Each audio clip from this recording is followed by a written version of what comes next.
Muchas gracias por estar de nuevo con Polos Opuestos. Desde que se supo el plebiscito nos propusimos hacer unas jornadas de reflexión en nuestro programa y siempre invitamos polos opuestos, una persona que fuera por el sí, una persona que fuera por el no.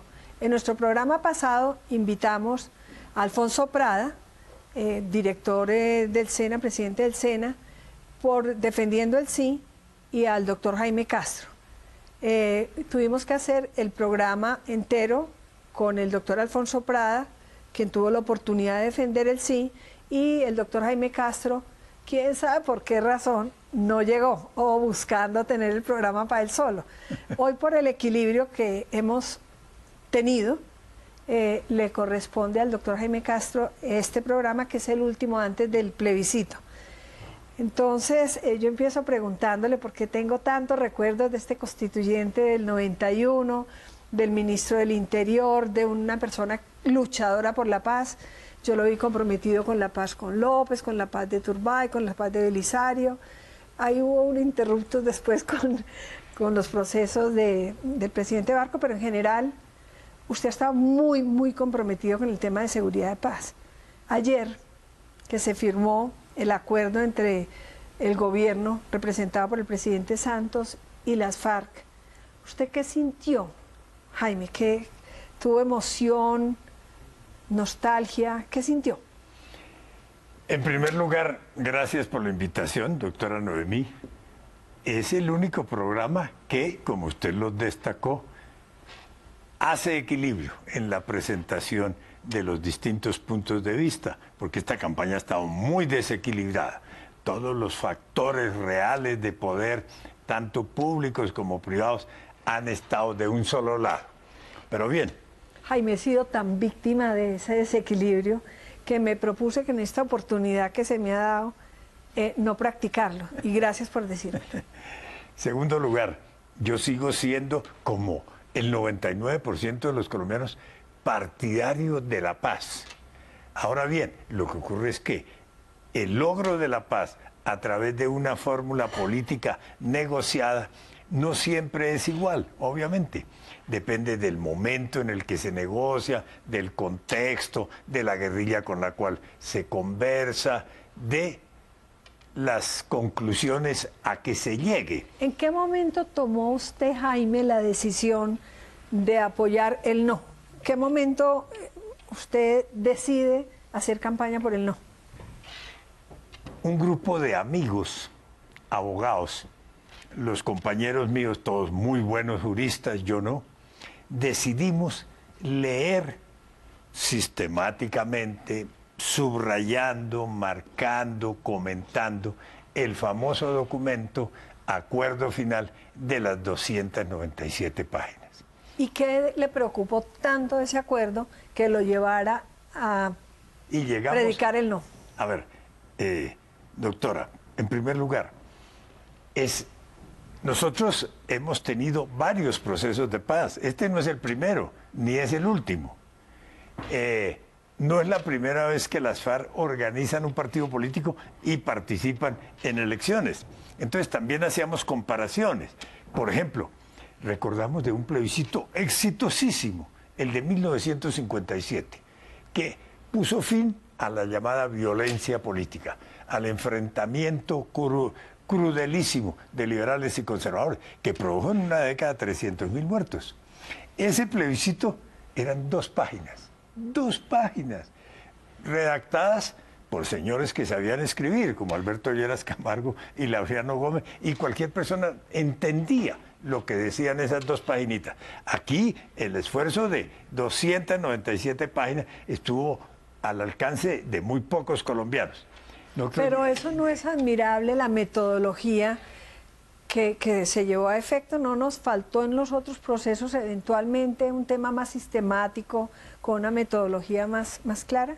El tema no es de metodología, el tema son las concesiones que el Estado colombiano y 4 o 5 gobiernos, porque no solamente el de Santos, sino 4 o 5 gobiernos que vengan, le están haciendo a las FARC. ¿Cuál concesión usted nunca hubiera hecho de las que se están dando ahora en los otros procesos?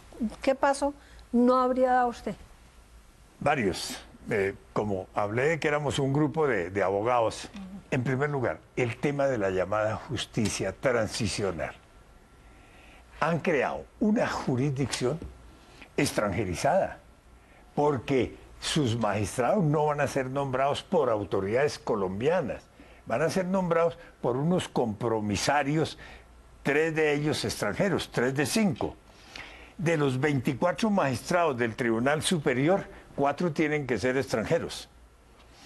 El imputado, la persona que está siendo investigada, tiene derecho a pedir que del tribunal que a él lo investigue hagan parte 2 extranjeros. Nosotros no somos un Estado fallido, afortunadamente. Pero la justicia en Colombia tiene problemas serios. Dificultades muy grandes. Problemas serios.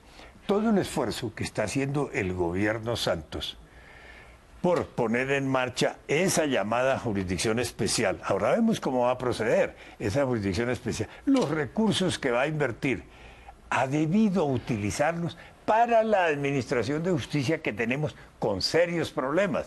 Pero la reforma judicial que el presidente Santos ofreció en repetidas ocasiones, no la terminó haciendo. El tema le quedó grande. Pero bueno. le pregunto, entre justicia transicional, que es sacrificar un poco la pena en aras de la verdad y la reparación, yo creo que contra eso no hay discusión, sino contra derogar la competencia de la justicia para que ellos no se sometan a la justicia del Estado, pues a una de las ramas del poder, sino crear una sola jurisdicción. ¿Esa es la crítica o...? De acuerdo. A ver, y el comportamiento, las funciones que se le atribuyen.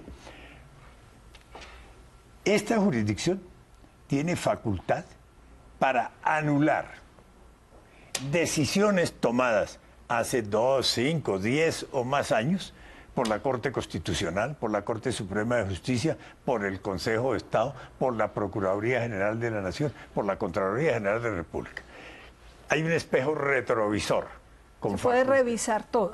No hay cosa juzgada. No hay cosa juzgada. Y ese es un principio universal. Todas las investigaciones que están en curso hoy en la Fiscalía y en las autoridades que acabo de citar pasan a manos de esa jurisdicción. Y ojo, algo que parece increíble. Hay un momento, esa jurisdicción decide cuánto tiempo va a trabajar.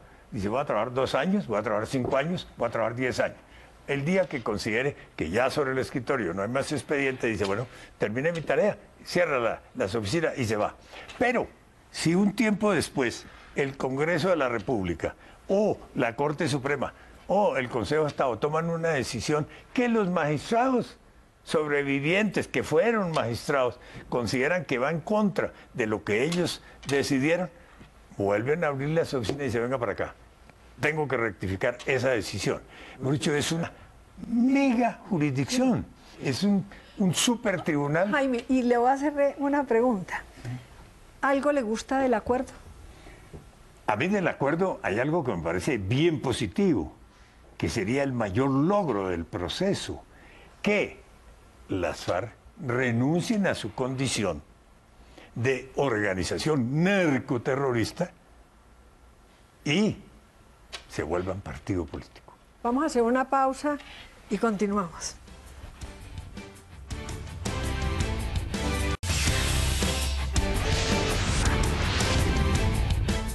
Ese solo hecho que usted señala de que las FARC abandonen la guerra, el conflicto, y se sometan, digamos, a la civilidad, ¿no amerita el sí? Eso sería el mayor logro del proceso y eso es altamente positivo, pero no se puede pagar el precio tan alto que se está pagando, sobre todo si se tiene en cuenta algo.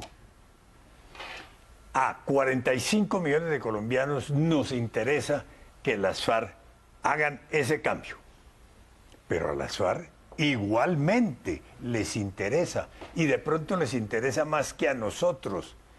Las FARC hoy no tienen salida razonable distinta que la de la negociación política.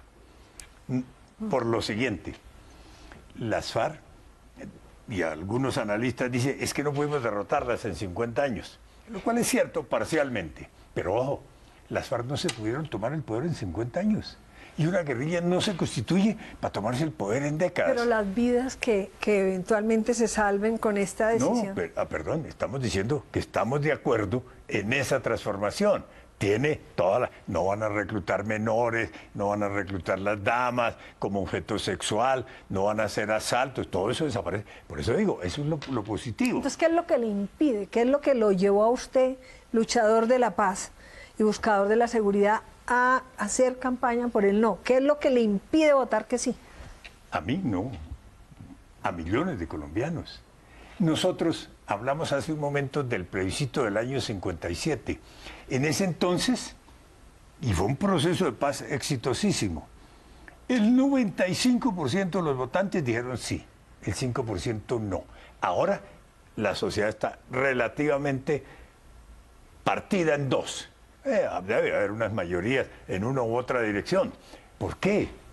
No es solo que los juristas nos hayamos sentado y hayamos encontrado eso. El pueblo colombiano tiene serias reservas. Entonces dice, magnífico. Pero ¿cuál es la reserva profunda? Es decir, ¿qué le impide votar el sí? ¿Qué en su conciencia lo lleva ese día a depositar el no? Vimos el tema de la justicia, ¿de acuerdo? Okay. Segundo, hablando de esa institucionalidad y de nuestro Estado de Derecho, las 297 páginas sustituyen y reemplazan la Constitución de Colombia, porque nos dicen que esas 297 páginas son un acuerdo especial del artículo 3 común de los convenios de Ginebra, para la audiencia que por favor, que eso es un poco... ¿Eso qué quiere decir? Que es prácticamente un tratado público, es un tratado público, que entra a la Constitución con un valor jurídico superior al resto de artículos de la Constitución. Depende si son derechos fundamentales, ¿no? Porque... No, es que no distinguen, es que dicen las 297 páginas. Noemí, nosotros tenemos un Estado de Derecho, un respeto a las reglas de juego, unos gobiernos de leyes que nos distinguen de naciones comparables a la nuestra. Y nosotros hemos podido tener estabilidad política y económica gracias a ese respeto a un ordenamiento jurídico e institucional. Aquí lo están tirando por la borda. Pero permítame que le concluya lo siguiente. Las FARC no se toman el poder en 50 años. El señor Mao Zedong se tomó el poder en un continente, en la nación más poblada del mundo, en 4 años. Fidel Castro, aquí en América... ¿Tiene miedo que aquí se instaure un régimen como el de Venezuela? Después ¿no? Entonces, ¿cuál es la preocupación en ese sentido? Perdón. Estoy diciendo las FARC no tenían salida distinta de esta negociación, de una negociación. Las FARC antes se enfrentaban a una fuerza pública constituida por soldados reclutas, mal armados, de unos fusiles anacrónicos de madera que pesaban 9 libras. Hoy se tienen que enfrentar a unos soldados profesionales, con armamentos de la última gama, apoyados por una aviación... Entonces, ¿usted cree que los habríamos podido derrotar militarmente? Vamos por partes.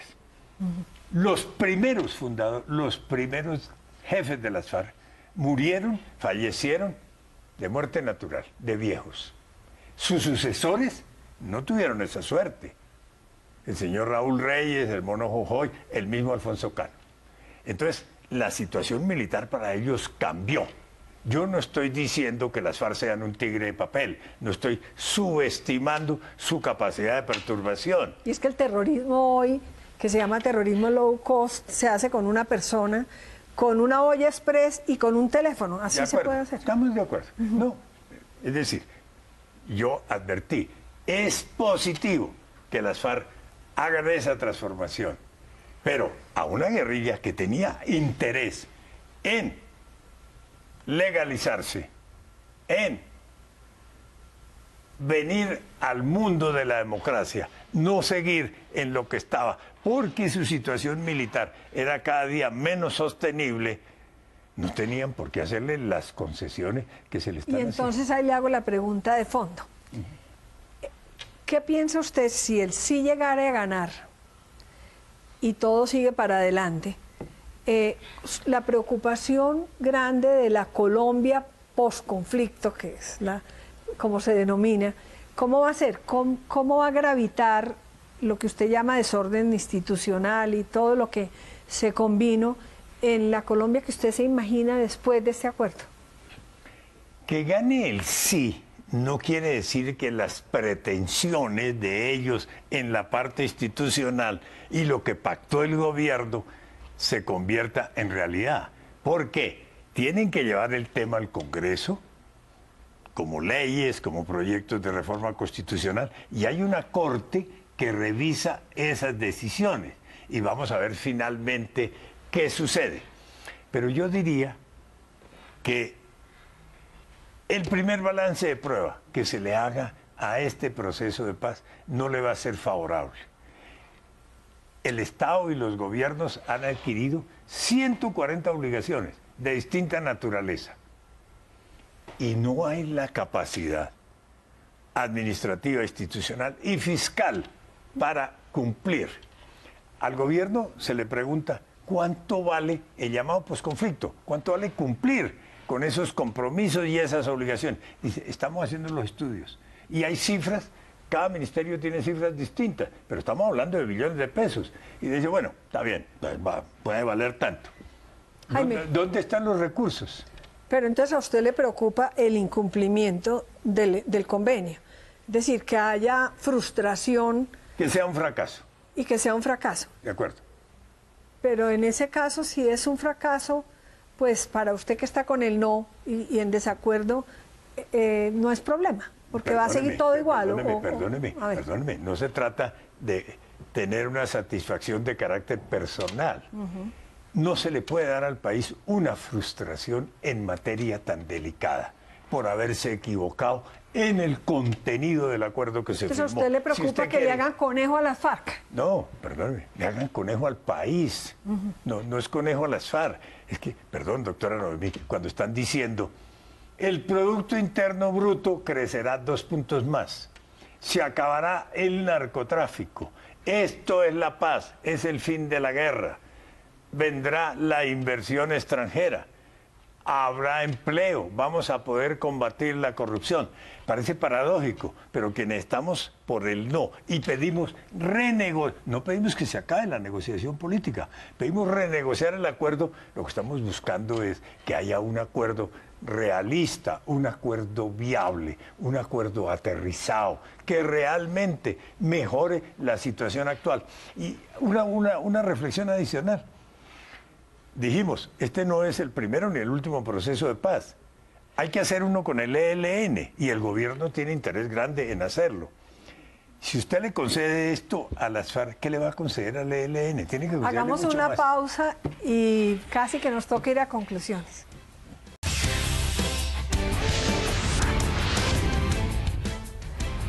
¿Usted ve alguna posibilidad de que gane el no? En materia de comicios, de votaciones, esto no es una elección, es distinto. Las motivaciones de quien va a las urnas son bien diferentes cuando se trata de un referendo, de un plebiscito, que cuando se trata de elegir un alcalde, un gobernador o un congresista. Puede ocurrir perfectamente, pero asumamos que gana el sí, como igualmente se puede asumir que gane el no. Pero ojo, llama la atención lo siguiente. El gobierno y sus amigos dicen, si gana el no, hay guerra, y hay guerra urbana, y volvemos a la situación anterior, y las FARC se van para el monte. ¿Y qué pasa de acuerdo con usted? Las FARC han dicho, si gana el no, el proceso continúa. Nosotros no volvemos a la guerra. La decisión de las FARC, por lo que yo anotaba antes, por su condición militar actual, es irreversible. ¿Usted cree no tiene reversa. ¿Usted cree que hay mucha gente que va a votar no, que no lo confiesa, que le da miedo decir que va a votar no? ¿O usted cree que las encuestas reflejan la realidad? Un dicho de los campesinos del departamento donde yo nací y que llevo en las entrañas. Boyacense se nota, ¿no? En una época decían, de dientes para afuera. Unas personas decían una cosa, pero estaban pensando otra, y iban a proceder de otra manera. Yo creo que en materia de la votación de este plebiscito, hay mucho sí de dientes para afuera, porque es que hay una presión oficial indebida, una verdadera coacción de los gobiernos de todos los niveles, nacionales, O departamentales. sea, ¿más miedo a la presión del gobierno que a la presión de la FARC todavía armada o cómo es el tema? Perdón, esa presión también existe, es que vamos a votar con unas FARC todavía armadas, haciendo presencia armada en varias regiones de Colombia. Y las FARC tienen interés en el resultado, porque se va a definir la suerte de un documento del que son coautoras, para no decir autoras principales.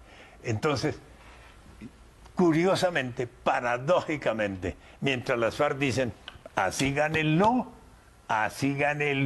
nosotros seguimos en el proceso. No se puede tirar por la borda, es la expresión. Jaime, y como usted bien decía, está muy polarizado el país, así gane uno u otro, pues hay una polarización muy grande.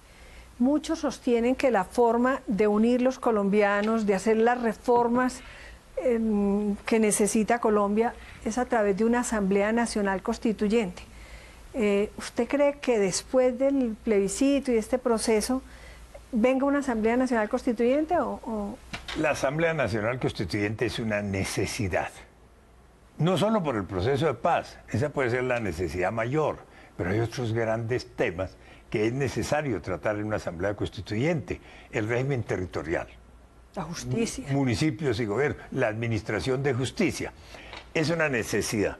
Yo creo que una buena votación por el no le abre las puertas a la Asamblea Constituyente. Además, recuerde algo, doctora, el último proceso de paz que tuvimos, exitoso, porque fue el M-19, que venía también de ser organización guerrillera, que había entrado al terrorismo, que se había hecho financiar por el narcotráfico, el asalto al Palacio de Justicia.